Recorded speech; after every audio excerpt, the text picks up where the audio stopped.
So I'll go ahead and get started. As you guys have obviously been seeing this week, there's a lot of activity going on in the legislature right now. A lot of the priorities that we've been talking about leading up to session, we've been working on. Obviously, there's subcommittee meetings going on that are dealing with things and tax issues. We're kind of getting to that point in session this week on the floor, and yesterday we worked on some bills that we felt were priorities as we came into session. Obviously, with property rights, passed several different, two bills that included several different pieces. One obviously dealing directly with the issue of eminent domain, and then another one that was another bill that looked at a lot of the IUC process and making sure that we were trying to modify the system as well. Two other bills that we obviously looked at yesterday that were discussed extensively when it comes to work requirements, as well as SNAP benefits. And there was a lot of things said on the floor last night that just want to make sure that Iowans know that those are the types of issues we talked about coming into session. We had a pretty good indication, we feel, from the federal government that they want to empower states. We're trying to take advantage of the opportunity that we have with this administration. So when you look at some of the things that were said on the floor, I just want to make sure we're clarifying. Representative Nordman did this, but when we're looking at the amount of benefits coming through SNAP, the bill does not reduce the amount of benefits. What it's trying to do is make sure that here in Iowa we have a program that best fits Iowans. Also, when it comes to work requirements, there was a lot of numbers thrown around on the floor. Some of our estimations that we've looked at when it comes to able-bodied Iowans on the Medicaid expansion plan is up to potentially 100,000 Iowans that would meet the criteria to be able to be working, but currently are not working. And we feel that, again, trying to create a system that best fits Iowa and giving us that autonomy is what we've been trying to look at, even leading up into session. So a lot of activity here at the Capitol this week, and I'll go ahead and turn it over to your guys for some maybe follow-ups. With the work requirements, Democrats talked a lot about the fact that the bill includes a clause saying that the health and wellness plan will be ended if work requirements are rescinded at the federal level. How real is that threat, for instance, and why did you feel like it was so important to put that in there? I think it's important, and Representative Norman said this, and I think he's right. As a state, we're going to have to invest, and there was a lot of conversation around IT and technology and the ability to implement a system like this. And I think as a state, if we want to have a level of autonomy to invest in a program that we can run efficiently as well as run and make sure that it works for Iowans, we feel that, again, by change of administration, we don't feel that we should invest as a state to get a program that best fits Iowa, and then with the new administration coming in, I think it's something that puts Iowa in the driver's seat for this program to make sure that it's going to best work for our state. So we feel that it's very important because then again, we're back to being in a system just being at the whim of the federal government, regardless of what the administration would be. What do you say to people who are concerned, though, that they could lose health care? Well, I would say that they should definitely be contacting their federal government to know that we're serious about empowering states. I said that leading into session, and I think that's a perfect example of we truly believe we have an opportunity with this administration to kind of control our own destiny. And hopefully, as more states do things, because I don't think Iowa will be the only one, as more states do that, the federal government will recognize states like Iowa want to be treated than maybe programs that exist in states that do not fit the same category as us. So hopefully that sends a clear message to the federal government, especially if other states start doing things. The fiscal note said that the HHS department wasn't giving the Legislative Services Agency answers to their questions. Do you have concerns about the legislative branch not being able to get information from the executive branch that can help legislators make an informed decision on a bill? I think sometimes when you're doing new concepts like this, obviously we want as much information as possible, but when we're trying to tackle big issues like this with new concepts, I think it's very difficult to get the exact impact as far as what it would be fiscally. I can say in some of these conversations, I know like IT modernization and modernization fund was created obviously to make sure that we have a system that does work. A lot of our systems within the state government need to be updated.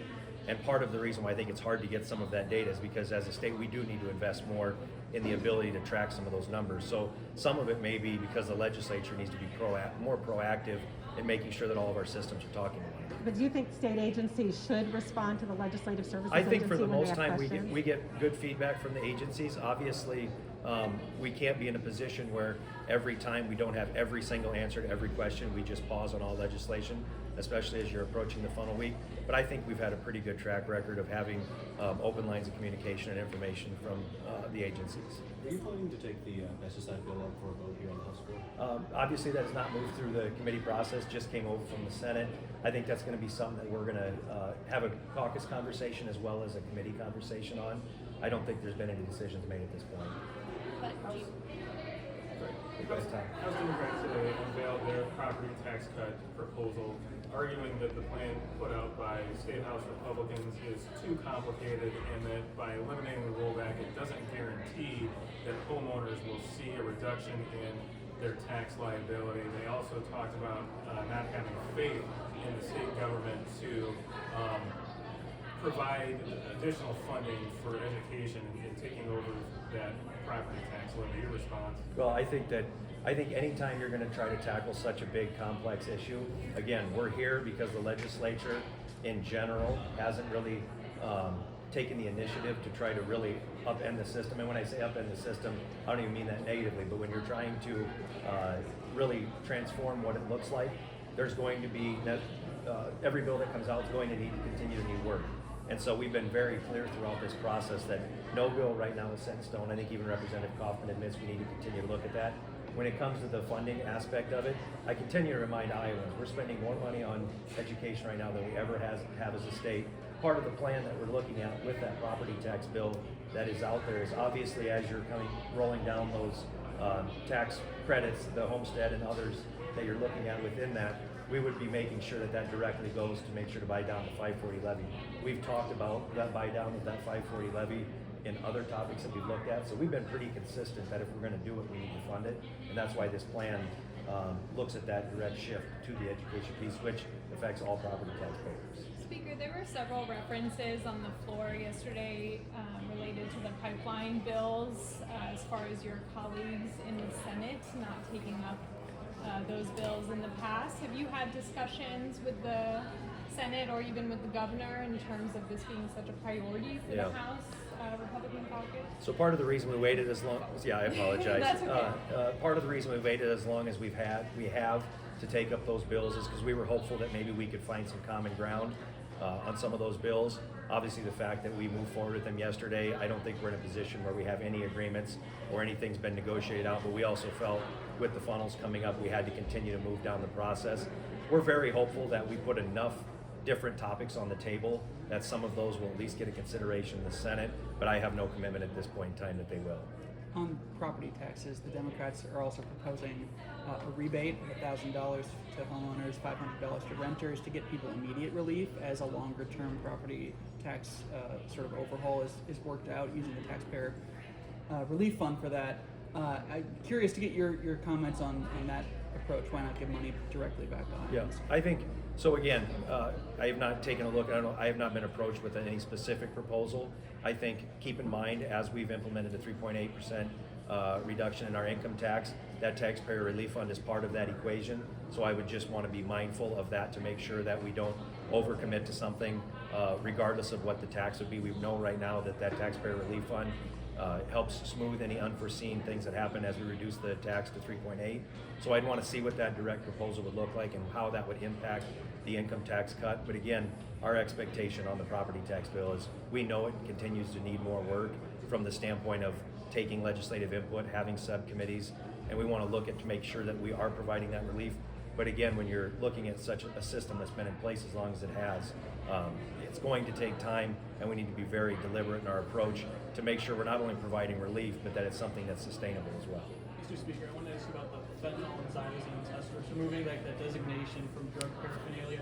The Senate passed it again for the second straight year. The House didn't last year. Is it something you guys have talked about for this year to bring up, and the difference between the bills in the past 2 years? Yeah, I think that, so we've had discussions as a caucus. I don't think we're in a position where everyone is comfortable with what the impacts of that bill may be. We know that there's been some within law enforcement that haven't necessarily been overly comfortable with that. So at this point, I don't think we've reached a decision on whether it's something we're going to move forward with. The community solar bill came out of the Commerce Committee unanimously, and the payday lending bill came out of the Commerce Committee with only one no vote. And we haven't seen either of those debated. The solar has been on the calendar a few times, but it hasn't been debated. What's going on with those bills, and why haven't they been brought to the floor? So we've had discussions as a caucus around community solar, and just the real basic issue of it is obviously trying to provide Iowans with some relief if they choose so to use these smaller community solar farms to do that. At the same time, we're trying to be mindful of current ratepayers and make sure, and that some of the concerns have come from making sure that we're not shifting costs from some of these small under 5 megawatt projects, that we're not shifting some of the burden onto current ratepayers at the same time. So the caucus has just been trying to work with it. We've had amendments to try to address some of those concerns, but at the same time, I'm not sure all members are comfortable that we may not see a situation where current ratepayers may be subsidizing some of these projects. And so that's been one of the things we've been trying to work through, and one of the hangups that still continues to exist. And payday lending, Bill? That is something that we have not had a vigorous discussion at this point. I'd have to talk more with the caucus on that one. The House passed out the firefighter cancer bill. Have you heard anything from the Senate on whether or not there's more support for that this year than there was? I know it died in committee on the Senate side, and they were hoping to have it come back from the House side, but I'm curious to hear if Tammy goes on this. I think there's been a few bills this year that we've heard from senators they want us to get them a bill with not necessarily with a commitment that we will or won't do something. So we've passed some bills without any certainty from over there, and it was said on the House floor last night in reference, and one of the things that I actually was a little frustrated about sitting in the chair is that why are we wasting our time over here when the Senate clearly isn't going to take things up? Some speculation that happens, and I think, and Representative Holt said this, and I think he's correct, whether we have agreements with the Senate on everything that we do, we still have to do what we think is right over here. That's a bill, for example, as it works through the process. I can't control what the Senate would do, just like I can't with the pipeline issues. But we also, as a House, can't make decisions solely based on a lack of agreement or a lack of a deal made on any bills. We're going to continue to move things forward, and the Senate will have to be accountable and answer for some of those bills that we sent. I guess Representative Thompson had, when amendment was added to add more of the buy-in to increase that percentage, and he was talking about how this was something that was going to be palatable in the Senate. So I guess there are conversations further along with that firefighter cancer bill compared to something like MMA. Again, I'm not gonna make any commitments as far as what the other chamber is going to be doing at this point in time. We're going to continue to pass things that we think are the right thing to do.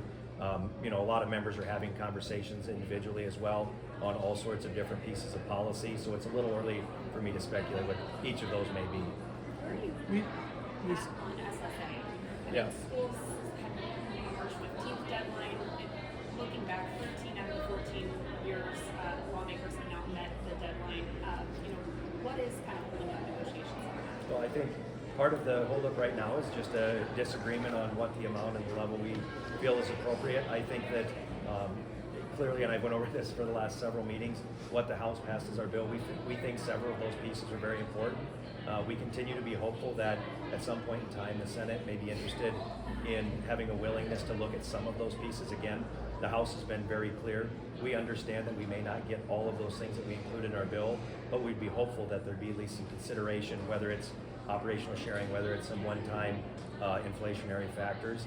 We continue to be hopeful that at some point in time enough Iowans engaging in this conversation will at least put some of those things on the table, understanding that we may not get everything. We'd like to see some of that be part of the conversation.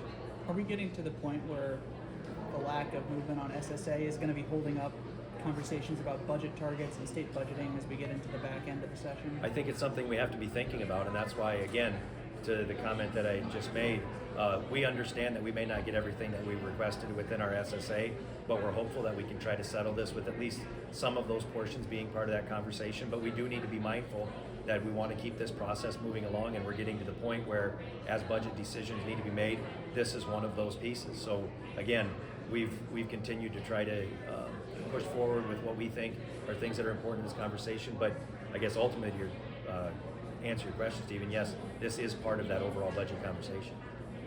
Last one. I'm gonna go. I think I cut you off earlier, so go ahead. Last year, the session ended with a disagreement on opioid settlement funding. Have you had any discussions about being able to move forward with the Senate? Yeah. Our expectation continues to be, and we've had some really good meetings here in the House. We've been meeting with DHHS.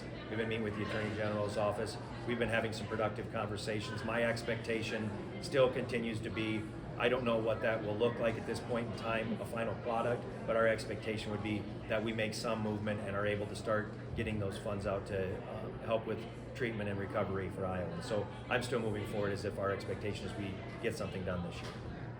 One more, Dave, and then you're done. Can you go back to the pipeline? You both have huge majorities in your province, both chambers. What is unique, do you think, to your members? Why this is such a bigger priority to protect the landowners than we see on the Senate side? Like, what's the difference? Well, I think there's multiple factors, and again, this is not me speaking for the Senate's rationale, but I can try to do that from our perspective is, number one, we're up for re-election every 2 years. We've heard about this issue for the last couple of elections. We hear about when we go home. There's 2 of each of us in the Senate district, so there's twice as many squeaky wheels that need to get the grease. And honestly, as we represent all 99 counties, as I continue to talk about, we're hearing about that. It isn't just me and Representative Kaufman, Representative Holt, and Representative Thompson. There's a significant majority of our caucus that feels that is something we have to continue to push forward for. And for us to just say, well, that we don't know whether the Senate will do it or not, I don't think is a good enough reason for us not to continue to push. We're hopeful that Iowans' voices will continue to be, or will be heard as bills move over to the Senate. But had we not sent anything, we know there won't be any discussion going on, at least leverage for Iowans to engage the Senate. Thanks, Right, thanks.